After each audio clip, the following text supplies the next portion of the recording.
silkii wayyaan numa fira biyya alaatti qaban saatana milkaa'ee bara irratti waan jimaa godheetiin taa'ee afaan kaadhaan tana fitti illee lallaaqu dha'ii jala ittiin fufaanii kanaaf bantaami akkanaa kana ol gubbaan nan dhaqeete qaaliqa asii kiingiteel xiqqoo harkarsaa oluu dadhabbii murtiis nama nan jabeesseetu numa leelikii fuudha nama agarsiiseetu maqaman niin qabajee sidii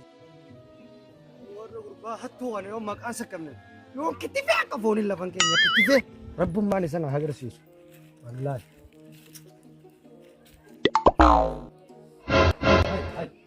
ay gurbaa reefu silkiiti yaangoota saniimi deefi silkii as kadhe deefi sanii miti wal arrasiin kittifa jeetiin sanii miti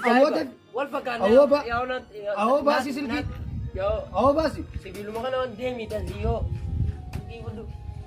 sibiiluma kana deefi shaadaa qabadhu ashhadu laa ilaaha illallah wa ashhadu anna muhammadan ayyaana alfalaa ayyaana